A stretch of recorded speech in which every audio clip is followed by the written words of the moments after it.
Creative inspiration coming right your way. Welcome to the Chic Show.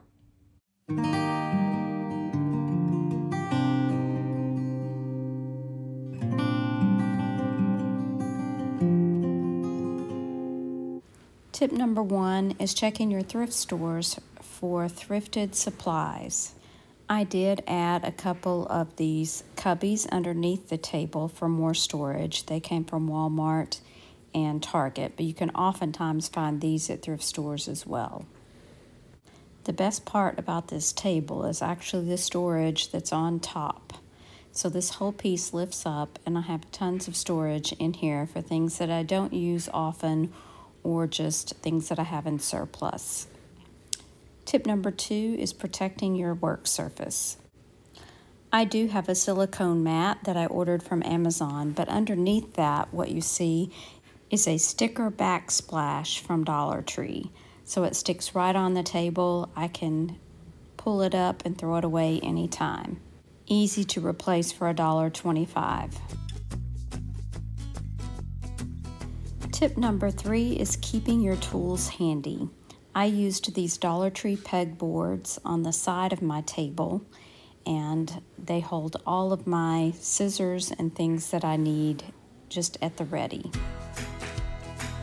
Tip number 4 is floral storage. I have really struggled with this one, but I ended up getting some of these bins with the holes in them from Dollar Tree and flipping them upside down. The bins are actually heavy enough that they don't flip over, and there are lots of holes that you can use, and you can have multiples of them for all of your floral storage needs. Having a place to hang all of my Dollar Tree hanging signs has also been an issue. I used one of these utility racks and a dowel rod or a toilet plunger from Dollar Tree. So this is a $2 to $3 project. I used a saw and cut the 2 ends off, and then I used scissors to cut through the plastic backing part. Now I'm going to turn them upright as shown here, and I'm going to use the dowel rod or the toilet plunger and place it inside the rack. The toilet plunger is actually thick enough that it doesn't move around, but if you use a dowel rod that's smaller than this, I would add on a wood piece like this. These are these little rounds from Dollar Tree, and that will keep it from sliding out. Now I'm adding some S-hooks that I got from Dollar General in the garden section. Sometimes they have white, sometimes they have black. You can also use these shower curtain rings as well.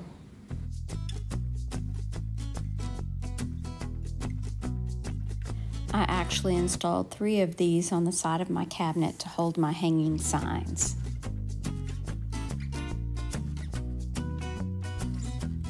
Tip number 6 is to be fun and functional. My husband made me this pegboard that I hung on my wall, and I used it mainly for decorative items just to be cute. And I got some pegboard hooks from Harbor Freight. You get 3 or 4 in a pack for $1.99. So that's the best price I can find anywhere. So don't buy them at Hobby Lobby or at Lowe's or Home Depot or even Amazon. These are much cheaper. Tip number 7 is recycled storage. As I've told you before, I have 3 dogs, and we go through lots of treats. So these bins are actually dog treat bins, and I have cleaned them out. I've spray painted some of the tops, and I'm storing a lot of my things in there. I love these bins because they have a large hole at the top, so it's easy to get your hand in and out of. This hack is for your most used paints. For both my black and white paint, I'm going to be putting them in these small squeeze bottles from Dollar Tree. I'm using one of these large syringes that I found at Dollar Tree, I think back during Halloween. And I'm simply going to suck up that paint and put it down into the bottle. This is a lot less mess than using a funnel of some kind. My black paint was pretty full, so this was pretty easy to do with little mess. The white paint that I use was not quite as full, so it was a little bit messier to get that syringe down in there and back out. It would actually be a better idea to do this right before you're going to paint something with these colors of paint. That way, if there is any mess, you can just clean it up and use it on your project.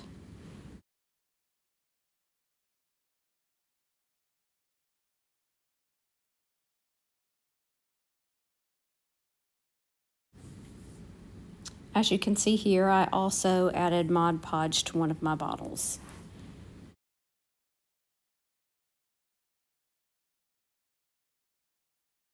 Tip number 9 is vinyl storage. I used some foam board from Dollar Tree and I cut slits in opposite sides of them and slid them together and slid them inside my little cubby here so that it will hold all of my rolls of vinyl.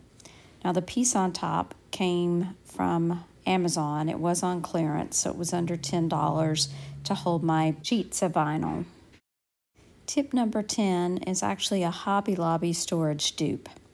I bought these containers from Hobby Lobby because I love the colors. They're the colors I use in my craft room. These larger ones have 2 levels to them.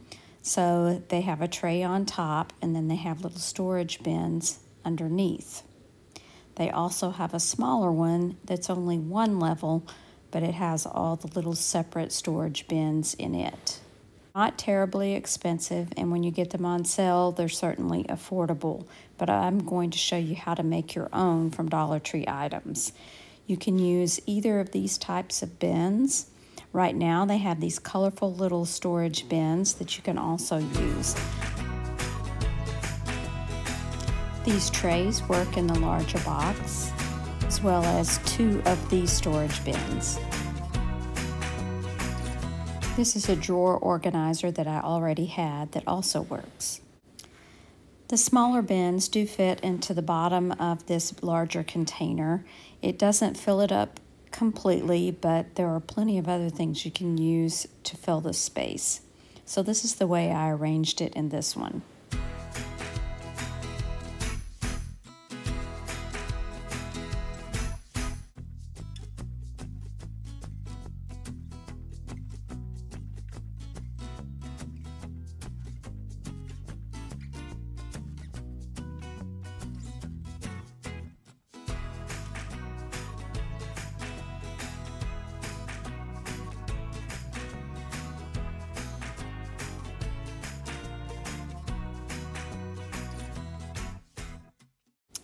Now I'll show you how to use the smaller one.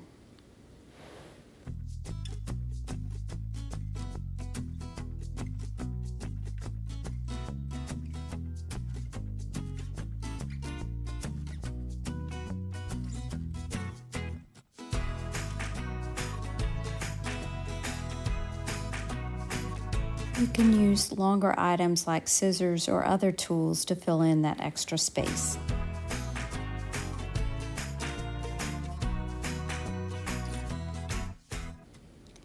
Project number 11 is a paintbrush drying station. This is a makeup brush stand that you can find I've seen them at Dollar Tree, I've seen them at Target Dollar Spot, I've seen them at Five and Below. But what I do is I wash my brushes out and then I put them in here to dry. It will hold the smaller ones as well as the larger ones. And I have a Dollar Tree cutting board behind them so that it doesn't get my wall wet.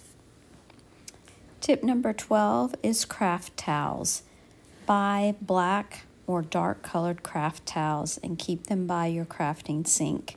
You will save yourself the headache of all the stains and that sort of thing.